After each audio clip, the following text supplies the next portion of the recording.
Hello and welcome back to our kitchen. Our next guest today is Gero Micciché, Development Director at Electronic Arts. Gero, hey, welcome to our kitchen. Oh, thank you very much. Welcome. Thank you for inviting me. I mean, feel very comfortable here. You are comfortable in a kitchen, so that's a good starting point. Especially in the kitchen, more than game development. All right, okay. I won't say that to anyone. Today we're trying to cook something slightly more complicated. I mean, the cream, it's a dessert. You invited me for this because you want to cook something complicated, so you let me. It's a trap. Okay, hey, I accept the challenge. It's a trap. This is a recipe from Bologna called zuppa inglese, which means English soup. And since in the UK, it looks appropriate. Perfect. You are development director, and because you've been producing games and being directing people's effort, you're going to be the development director of the recipe as well. Okay, let's start a roadmap for the for the recipe. Okay, perfect. So first milestone now. All right. So the first thing we have to do is divide the eggs yolks and.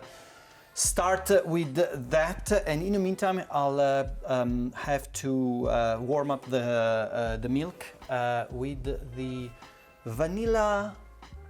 What do you say? It's a vanilla stick. What do you call it? I will call it vanilla stick. I think it's easy, direct, and perfect. Appropriate. So can I ask you to split the eggs? So, Gero, you've been, your latest effort has been on the amazingly successful Battlefield 6. So, I would like to start from there. Okay, let's start from there. Because, it's been a big achievement for anyone in the industry. We look at the recent success of Battlefield 6 with admiration. Can you tell us a bit about the experience there of being a development director within a large team, a very large team, part of such a big creative process? Yeah, let's say it's absolutely the biggest team I worked on, the biggest project I worked on, and it was something that it was unexpected. If you will say that to me a few years ago, I will say, haha, thank you, it's just a dream, and the dream sometimes happens. So yeah, I didn't know actually what to expect. I'm an old Battlefield fan. This is a good starting point, and since I'm in this industry, because I love making games, and everyone in this industry want to make the games they love, at some point this happens also.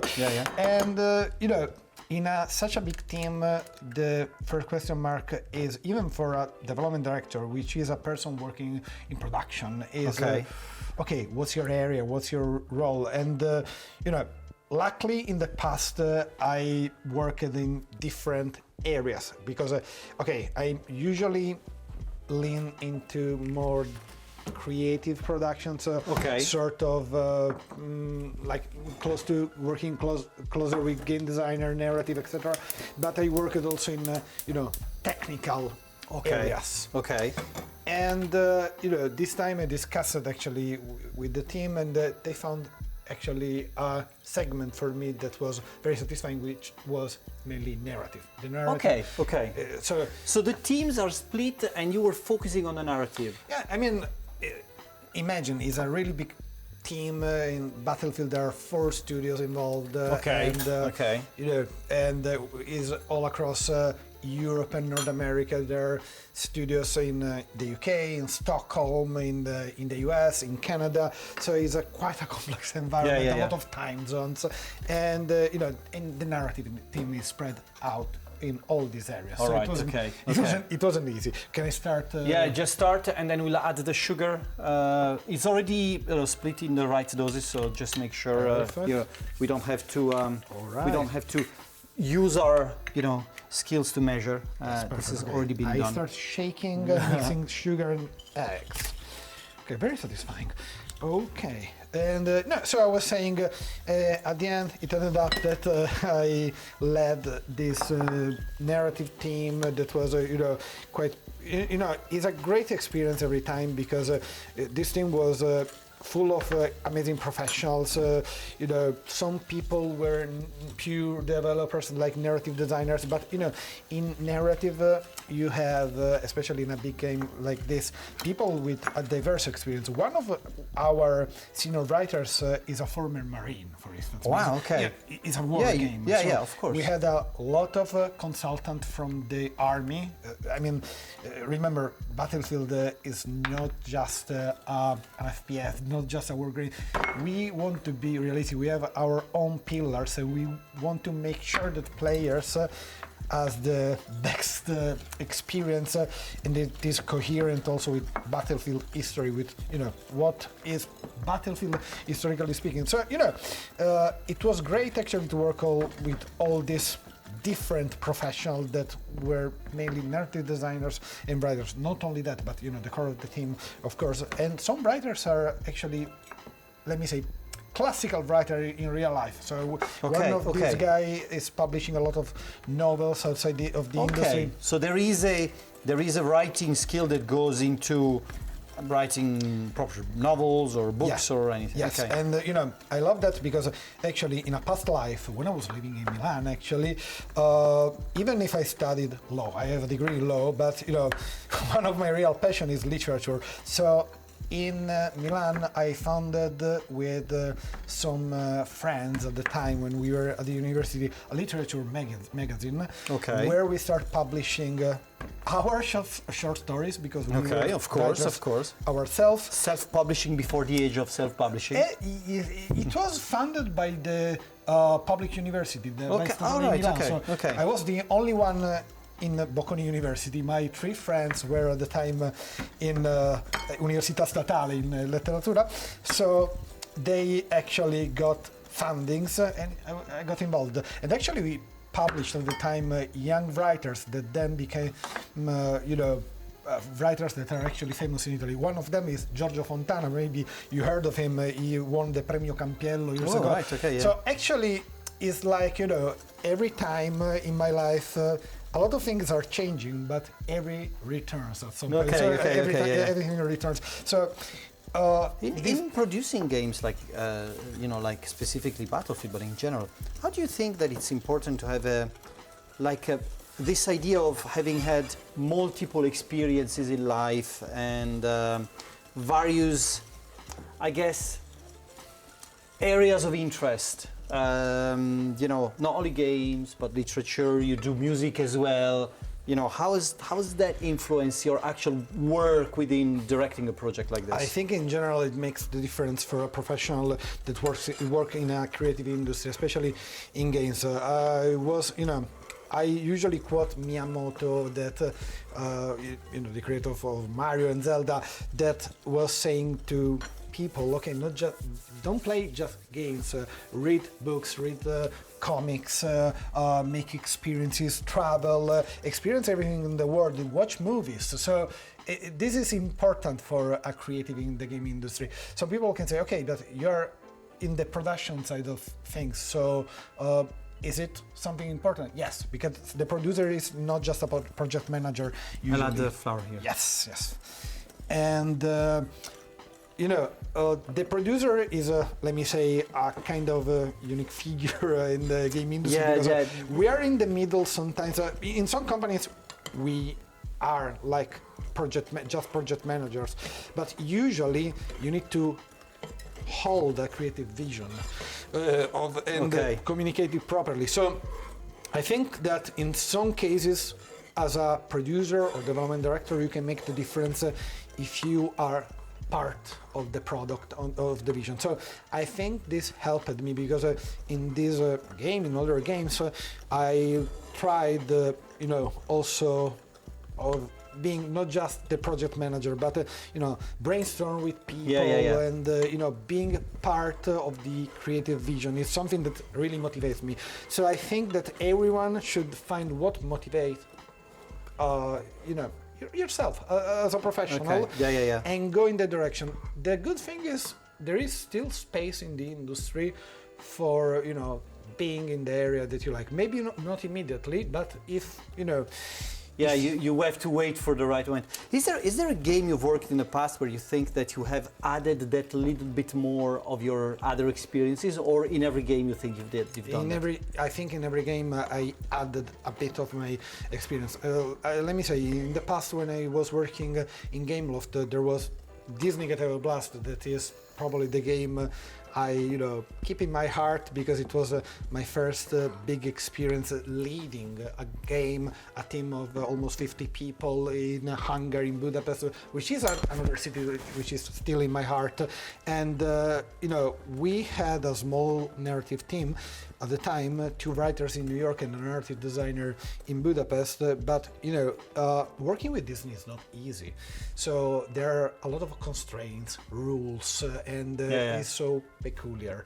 So actually, at the time, even if I was in production, I tried to get into the narrative side of things. Also, I worked closely with the game designer at the time, and they tried every time to brainstorm with them and to contribute. So maybe you should ask them how effective it was. But I feel that there is an impact that is there.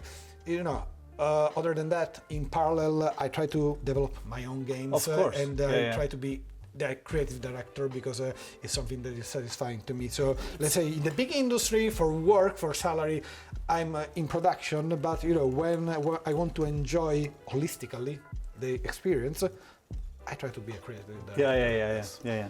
In terms of the idea of sorry, we have to filter the milk into this. So keep moving. Okay, let's go. I'll do the milk. Oh, people, you can smell it. But, It's all right. So I'll wash this in the meantime, and if you can, so that you can transfer it over if you want now, when you want. When it's, I think it's almost ready. Let me mix it properly. This one. No, I don't know. Probably in this show this came up, but game development is really like cooking. It is. I mean, the whole goal of the show is really to understand if there is a recipe for, delivering fun entertainment. And everyone who came into the show brought a different vision on this. Our very first guest was Rafael Colantonio. Oh, okay, great. So a great creator, and and since then I think we had so many different views of what makes a game fun, what makes a entertainment product fun, and you were talking about Disney Match 3 games, and from there to Battlefield, there's a whole universe of different things. Absolutely. Right? I find it fascinating that you, as a producer, managed to work on such different types of products. You worked on driving games and racing. How do you go from one to the other? Actually, that's the thing. I think you have your own toolkit as a professional, but every time you need to be open to learn something new, having a new vision. And actually, before the game industry, I started in TV. I worked for almost 10 years in the TV production. And actually, it's a completely different environment, but of course, there are a lot of similarities with managing like the live operation of a mobile game. Every week, we needed to release something new. With a free-to-play, the updates are really intense and frequent, etc. And this was something that I could use for my previous TV experience. I think that every time, when I moved to games, actually, I started with the so-called B2B, business to business. So I didn't start as a, game producer in the in the consumer market, and that was another challenge. Initially, when you dream to jump in the industry, you want to get into the industry and make your own games, make great games that are similar to the game you grew up with, but this wasn't the case. So I started actually with advert games for advertising. And then I moved to learning games, and initially I said, okay, am I capable to do that? I didn't know, actually. I tried, it was a challenge. And actually, I would recommend every developer to do that if they have the chance, because it teaches you a lot that you couldn't learn even in a AAA industry. Okay. So every project, every area, every segment of the game industry can teach you something different. I mean, potentially you could live 100 years and having still a lot to learn about the game industry. Yeah. So this is the secret for me. Don't stick just... of course, there are some professionals that are working in AAA games for decades and they are very expert, but I think it's also the attitude. My attitude is I want to try to see different perspectives. Initially, I have to be honest, 10 years ago I was biased against free-to-play games because my passion motivate me to work in games that I loved. So, of course, yeah. And since at the time I wasn't a mobile game player, especially about free-to-play, I was looking for something challenging, story-driven, etc. I grew up with point-and-click games, Ron Gilbert games, LucasArts games, etc. So I wanted to do something similar. Actually, when I started working as a professional, I found a lot of reason to be motivated. I learned a lot. I didn't have any... I thought monetization was just a bad thing.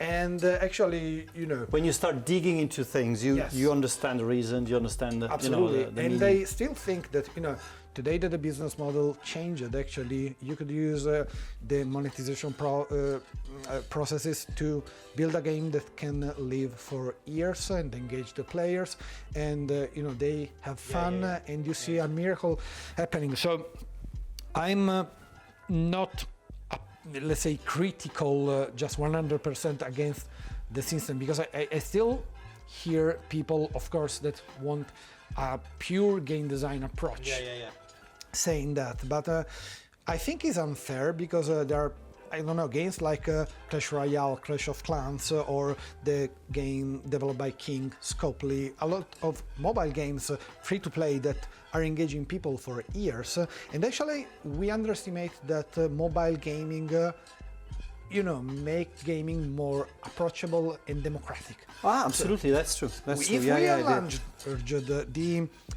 audience, the game audience, is because of free-to-play mobile games, is because people now can easily play a game from everywhere, even the onboarding is easier, and some studies say also that this also helped about gender equalities, because before mobile gaming a lot of gamers were men, were boys, and it didn't mean that girls, women didn't want to play absolutely. games. It expands the scope of the potential audience. Absolutely, yes. No one pointed out at them saying, hey, are you playing a video game? It's a man thing. No, they could do that, and they started maybe with a mobile game in many cases, and then said, okay, this is cool, okay, maybe I want to play also console games. So, in your job, how important is it to know the subject matter of the different areas you're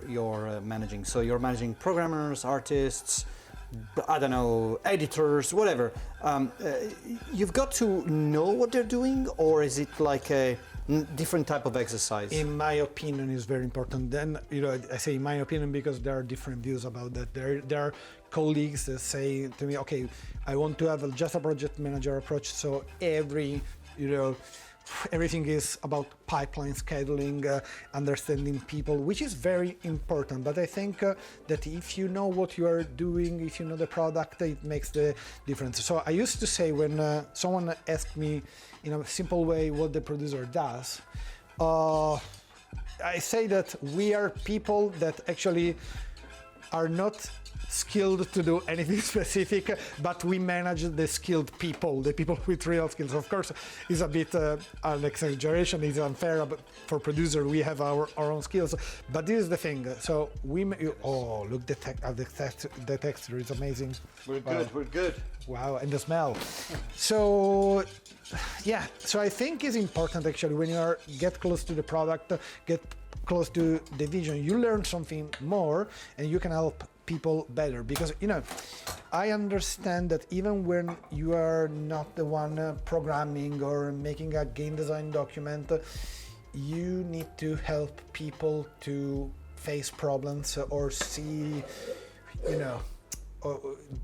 being the what we call in Italy the lawyer's devil. So make questions that are uncomfortable, that can arise problems on times. And if you know what you are doing, even if you're not the expert, but you start studying, as I said. So I worked in the optimization and tools teams in Grid Legends, for instance, and it's not actually my area, but I learned a lot. And actually, with the technical director, with the kind of dialogue that we had every day, it was very useful actually to make sure that everything was tracked on time, and we can also tackle down issues on time. Otherwise, it would be really problematic, because the thing is sometimes try to predict what can arise in the future in terms of issues. So yeah, I think it's important, not that you are an expert in the field from the beginning, in that field, but it's important having an approach that is like continuous learning approach, let's say. It's interesting as what you say is that, because you've got to manage between trust towards the experts you work with, and an element of challenging them to do better. And to challenge them, you need to know what you're talking about. Oh yeah, absolutely. So it's almost like, as a producer, you never stop learning, you never stop studying. And I have this thing where I speak to programmers. I don't know what they're talking about. And most of the times, programmers will tell you 2 weeks, and you have to challenge them. Can you do this in 1 week, or can you do this? And it's like, this tension, this constant tension, is, I think, a magic of being a producer, being a manager of a game development studio, right? There is a point, if you say to every developer, when we talk about developer, I'm talking not just about programmers, I'm talking about game developers. Everyone is a game developer in the game industry. Yeah. And if you say, okay, I want to have this game with this feature, with this design, with this quality, etc., they can work forever on that. If you don't have, at least a time box, you know that, okay, but we have 1 year, 1 year and a half. So the question is every time, how much time we want to spend in this just to get into the quality. So you're the one saying, okay, at some point we are endangering the game because we need to release. So what we can cut or improve, what we can focus on to get the same quality and don't impact the game. Usually game development teach me that you have an initial design, but the initial vision of the game rarely is the same. It reflects 100% the game that you release. So you start prototyping, testing, and then you understand all the failures. The majority is failure. What the player sees is the final result, but they ignore how many failures there are in this process. So, Gero, we have done, I think, the best cream in the world. Look at them. It's. We can start a cooking class now. I know. You see, with a good manager, with a good director, you can do things properly. So now we need to do the syrup. Okay. So we do just water, and first we have to boil the water. Then we stir the sugar inside, and then we'll add the alkermes. Is there a translation of alkermes? I think it's Spanish. It's Spanish. So I think is internationally acknowledged as alkermes. Okay, cool. So Gero, the latest experience, right, on Battlefield. Can you tell us a bit more about the transition from being a small team and then the big differences in sort of organizing your work and structurally how you feel empowered as well, about impacting the final game result? The first factor is about what is exactly your role, because of course in a company like Gameloft, I was literally the lead producer of this Negative Blast, so I was having a big impact on all the aspects of the game. Of course, I was in touch with all my stakeholders and all the other directors in the team. But Mitam, can I ask you to cut these in Absolutely, half? absolutely. So With we this have them ready for knife. later. Yeah, we just give it a. with this knife, on you want to break them. I don't Because, know. I mean, as we a have to- producer, you need to be precise. I don't know. will Do you it. need to break stuff as a producer? No, but I cut it precisely because we need to calculate. It's like breaking down work into tasks. I love this video of there's I don't know if it's a true thing or not. I think it's a TV show of in Germany where the challengers have to break a pretzel in exactly 2 evenly weighting pieces. It's an art, so I'm gonna try and check if your halves are actually real halves. Real half, no, it'll never be. It will never be. But I want to avoid this one is already not symmetric. But at least I want to try to do the best job as much as possible. The principle in every job is the 80-20. Is the Vilfredo Pareto. This is Bocconi. To basically, is make the 80% of a good job with the 20% of effort. Something like that. So, okay. at the end, you don't need to strive to perfection every time. You need to do your best. It's the same in the game industry. And you were asking me about, moving from sides to another. I think is, as I said, the first thing is, of course, about your area of responsibility, because, of course, managing a whole game and a whole team has some challenges, but, managing even part of a very big team actually has challenges and takeaways. So it really depends. I couldn't say that there are real things that I wouldn't do a list because it will be generic.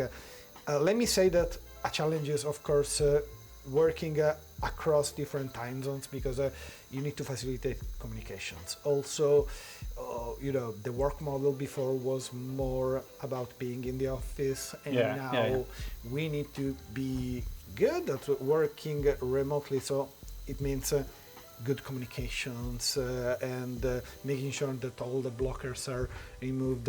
And there are also cultural challenges, because, of course, cultural differences as well. There is a book called The Cultural Map that is very, I recommend it to everyone, because it's actually very good in explaining the difference between, an Italian, a Swedish, a German, and even North Americans, because of Northern Italian and South Italian as well. This is what they say, really, because we have people from the north of Italy even in the studio. Okay. And when people tell me, you are Italian, so there is my friend Luigi, he's from Piemonte, and they said, no, we are different. Luigi is from Piemonte, he's from another area, and I'm Sicilian.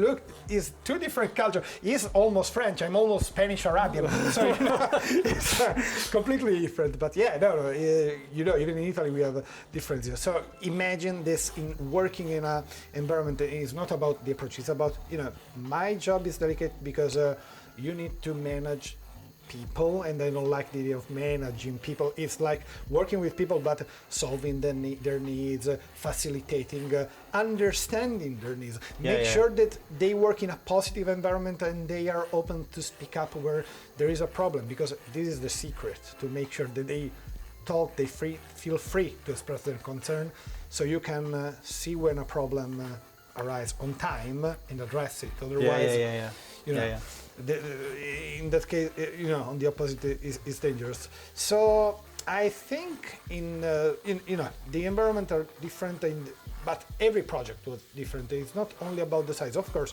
when I was working with indie games, small games, it was easier because you have the team here. Let's say the bigger the team is, the more you need to make sure that the communications are actually smooth. And you can guarantee that the vision actually is the same for everyone. So probably this is the biggest challenge in working in a very, very big project, because the vision starts from the creative direction, which is even far from you sometimes. So you have other people communicating this vision. It's like a waterfall, and at some point you need to make sure to be the right, bridge between your team and the people that bring the vision. You have to understand the creative brief, or call it like also, that, and also then every time, and and as you say, that creative brief changes over time. Yes. So you need to communicate that to your team. If you have outsourcing, you need to make sure also to balance what you communicate to the outsourcer. Of course. And of course, we usually treat them as part of the team, to be honest. They have an NDA, they are great professional in general, but of course they are not part of the company, so even the vision is usually different, because every company has a vision, has an approach. So you need to make sure that everyone can work in a similar way and with a similar mindset. With the goal, with the scope of with a common goal, and it's hard to give a common goal to so many people at the same time. Exactly. All right, so are we ready? I think we're just another minute or so here for the syrup. The savoiardi are ready. These are ready. So I think the big thing will be the composition now. Oh no, I'm not good at that. So I will try my best. We'll try and do this. At the bottom we'll put the Savoiardi biscuits. So this recipe is from Bologna. The Savoiardi biscuits are from Piedmont.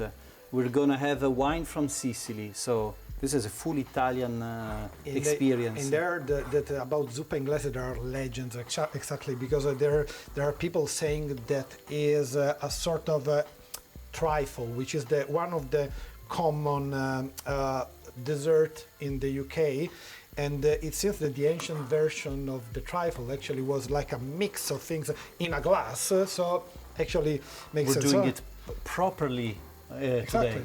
Exactly, but it seems that the exact origin, how the zuppa inglese is born, is uncertain. So because I like reading things about cooking, food. It's like tiramisu. Nobody knows where it comes from, right? Or like that about carbonara. There are people fighting for carbonara. It's cool. It's a cool part of our country, I think. And I think food in general speaks a lot about the population, the country, and the culture of. There's a lot that says. Yeah, absolutely. All right. Yeah, I can say also that even UK at some point had cuisine. They still have a cuisine, a traditional foods that are absolutely interesting. Yeah. Pub food. Yeah, but when people tells me, English food is horrible, I will disagree. No, absolutely, I agree. There are few dishes that are actually quite good, and making pies like they do is an art. Absolutely. How was the food in Budapest?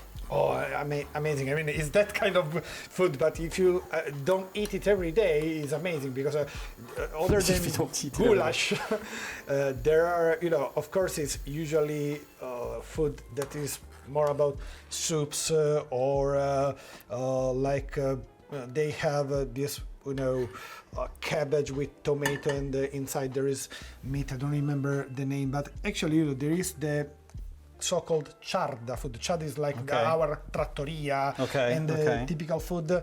It's a bit fatty, but it's quite good actually. Are we doing it heavy alcohol or less alcohol? Let's do it less alcohol. For my taste is usually I don't love too much alcohol in desserts. Okay, let's half of it then. Just a bit more. Yeah, be balanced. Why not? So yeah, but. One thing that I loved, I usually like more like salty food rather than dessert, but in Budapest there was something called kurtoskalács, which is a cone with sugar outside. They do it also in Prague. It's called in a different way, and is a typical street food that you have usually in small places, and it costs €1. All right. Okay. So what we'll do now is teamwork. So you do your glass, I'll do my glass. Okay. Okay. So what should I do in my glass? Just briefly. Okay. All right. Oops. Oh, I can do that. Okay. Perfect. Not too much. Just add the color. Add the color. Perfect. All right.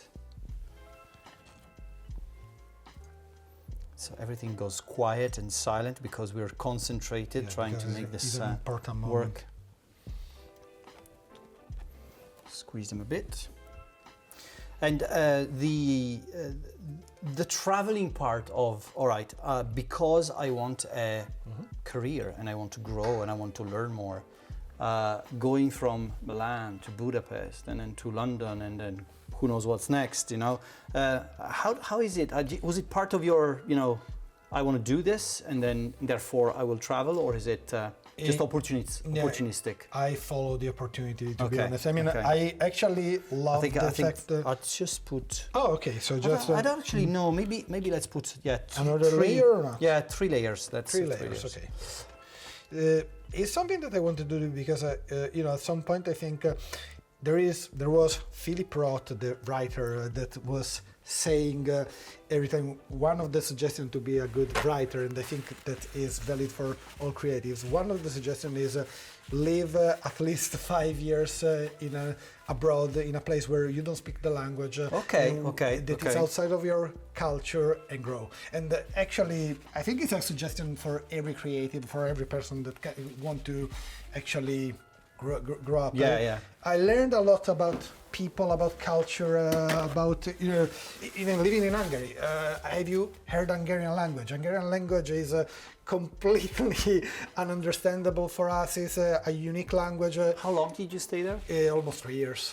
And after 3 years, do you actually know? I moved to London. Do you actually know Hungarian now? No, not at all. But even my former boss that was working there for 8 years, he was Romanian, so very close to Hungary. He never learned. All right, okay. The only people that learned Hungarian are actually people that married an Hungarian man or woman, actually, from what I know, because, you know, it's really unique. Finnish and Hungarian are the 2 languages, from what I know, that are completely unrelated. It's not Slavic, it's not Roman language, it's not a Latin language. So it's a mix of everything. And Hungarian language reflects also the population, probably, because they are very unique in terms of mentality.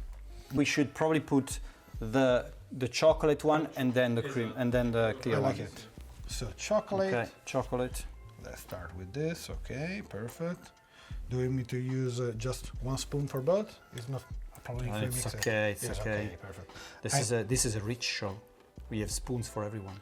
And actually, I think, you know, if it's true that the origin of the zuppa inglese is related to trifle, the trifle was like a mix of, you know, what remained on the table. Like a poor dish. In the UK. But it actually is, you know, it wasn't even, from what I know, a poor dish. It was when the noble people actually they were eating too much. Actually, it's there is a version saying that a waitress, I think, or a person working in one of these, you know, noble class houses, she took from the table what was remaining. They put biscuit and all dessert stuff in one dessert, and she created trifles or trifle originally.